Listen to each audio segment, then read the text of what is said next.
ایک اہم ترین موضوع جو پورے شرق و غرب میں اس وقت اہم ترین موضوع ہے اور وہ ہمیں پتہ ہونا چاہیے، اور اس موضوع کا جو پرابلم ہے وہ آیا ہے کتب اہل سنت سے، اور وہ لوگ بھی اب وہی جواب دینے لگے ہیں جو ہمارا جواب تھا۔ وجہ یہ ہے کہ صرف دو آپشن رہ گئے ہیں، یا اپنے نظریات پھیلا لو یا رسول اللہ کا دفاع کر لو۔ سابقہ زمانے میں دنیا اہل سنت میں یہ ہوتا تھا کہ وہ رسول اللہ کا دفاع نہیں کرتے تھے بلکہ دوسروں کا دفاع زیادہ کرتے تھے۔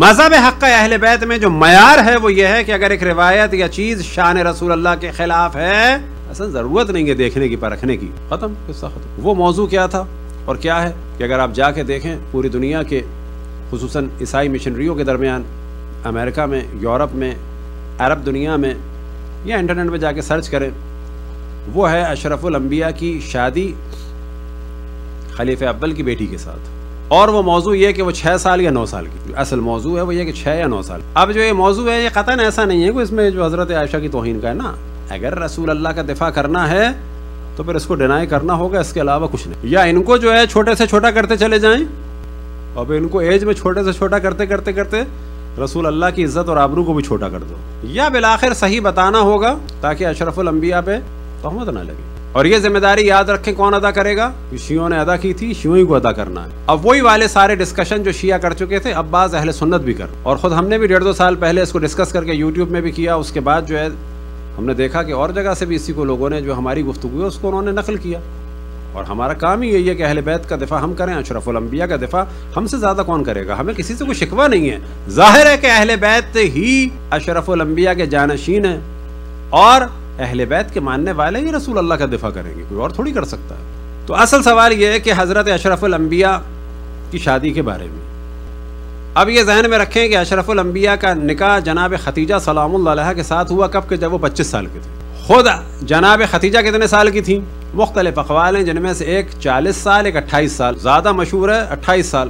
40 سال والا جو قول ہے وہ جناب ختیجہ کی حیثیت کو ذرا سا کم کرنے کے لیے، لیکن اس کا بھی جواب ہے۔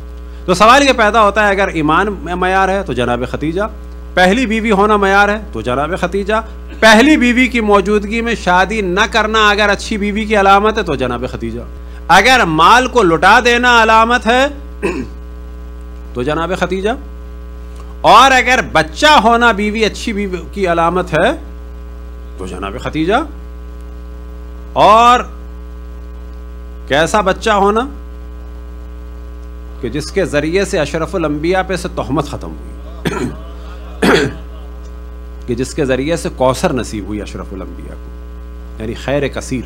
اب ایک ہلکا سا اشارہ کرتے چلیں کہ اشرف الانبیاء کے لیے رحمت للعالمین کے لیے، تمام عالمین کی رحمت کے لیے جناب سیدہ سلام اللہ علیہا خیر کثیر ہے۔ وہ خیر کثیر کس سے ملا؟ جناب حضرت خدیجہ سلام اللہ علیہا۔ کس نے قربانیاں دی؟ اپنا مال لٹایا۔ اگر یہ معیار ہے بیوی کا تو کیا ہے؟ مال لٹانے والی وہ، قربانی کرنے والی وہ۔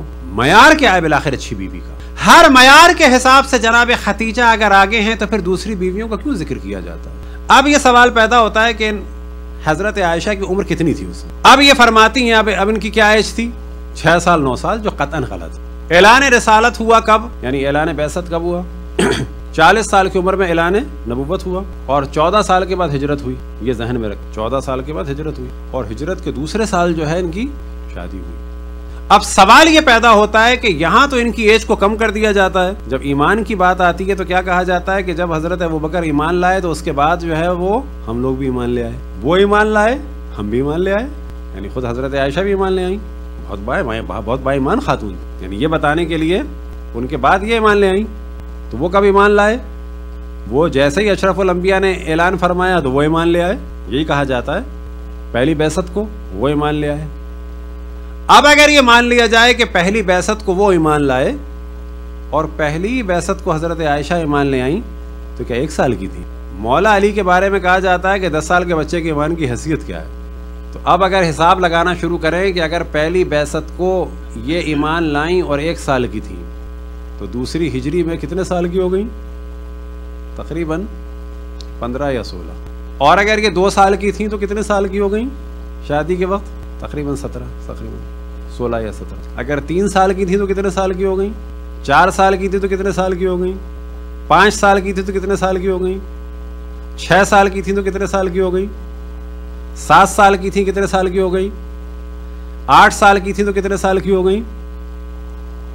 9 سال کی کم سے کم مانا جائے تب 24 کی بنتی ہے. 9 سال کی اگر بالغ لڑکی مانی جائے تب جا کے بنتی ہیں 24 کی، اور تقریباً اس سے زیادہ یا منیمم اتنی ہی ان کی عمر تھی. وجہ یہ ہے کہ ان کی پہلے شادی ہو چکی تھی جبیر بن مطعم سے، جبیر بن مطعم سے شادی ہو چکی تھی. اب یہ بیان کیا جاتا ہے کہ جبیر بن مطعم سے شادی ہو چکی تھی. معاذ اللہ اشرف الانبیاء نے مطعم سے کہا، معذرت ان کے والد سے کہا کہ مجھے تمہاری بیٹی چاہیے. یا پھر اشرف الانبیاء کی ذات کو خراب کیا جاتا ہے یہ بتانے کے لیے کہ یہ بہت اچھی تھی.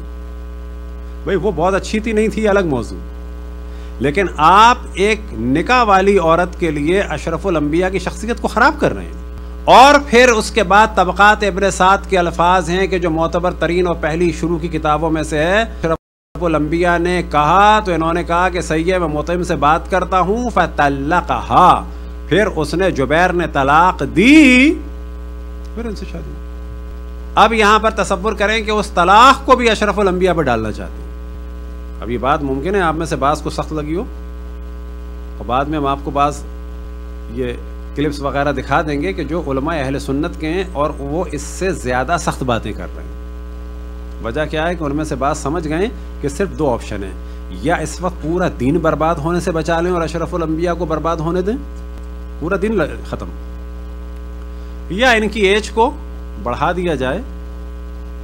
اور جو پروپیگنڈا کیا گیا تاریخ میں، کبھی حضرت خدیجہ کی حیثیت کو کم کرنے کے لیے ان کو کم کر دیا، ان کو بہت بڑھا دیا، اور کبھی ان افراد کو کہ جو مجبوری کے عالم میں ایمان لائے فتح مکہ کے بعد وہ ہو گئے مسلمان، اور جس نے اسلام کے نبی کو اپنی آغوش میں پالا وہ ہو گیا کافر. صلوات پڑھیں بر محمد والے.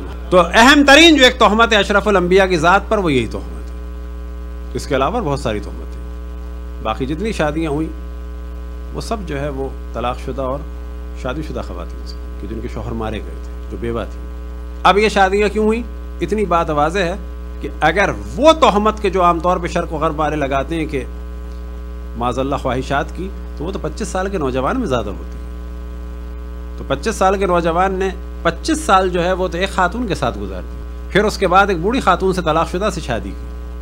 بعد میں جتنی شادیاں ہوئیں وہ در حقیقت وہ جو ٹرائبل نظام تھا، اس نظام کی خصوصیت یہ تھی کہ جب ایک قبیلے سے شادی ہو جائے تو جتنے اس قبیلے کے طرفدار ہیں وہاں سے شر رک جاتا تھا کہ ہمارا تعلق ان 25 قبیلوں سے، ان 25 قبیلوں کی جہاں جہاں شادیاں ہوئی ہیں ان کے خلاف ہم سازش نہیں کریں گے. ٹرائبل نظام کو اگر سمجھنا ہے تو شادیاں کلیئر ہو جائیں گی. لہٰذا ایک جانب شر کو بچانا تھا، دوسری جانب شادیوں کے ذریعے سے کیا ہوا کہ لوگوں کے دل نرم ہوئے. وجہ یہ تھی کہ وہ ٹرائبل سسٹم کی خصوصیت یہی تھی کہ جب یہ سب کچھ ہو جائے دل نرم ہو جاتے تھے. اور یہی ٹرائبل سلسلہ بعد میں سبب بنا کہ مولا امیر المومنین نے کیونکہ جنگیں کی تھی بہت ساری، لہٰذا وہ جو ایک قبیلے کی عصبیت تھی، تعصب تھا، وہ سبب بنا کہ ایک بڑی تعداد دوبارہ مولا امیر المومنین کے خلاف ہو گئی تھی. اور یہی چیز سبب بنی کہ غدیر کا انکار بھی کیا، کیونکہ بالآخر معاشرہ تھا. اشرف الانبیاء نے بدلنا چاہا، ایک نبی بدل سکتے ہیں لیکن کتنا بدلا یہ آپ اندازہ لگا سکتے ہیں کہ خود ان کی بیٹی کو سب سے پہلے قتل کر دیا.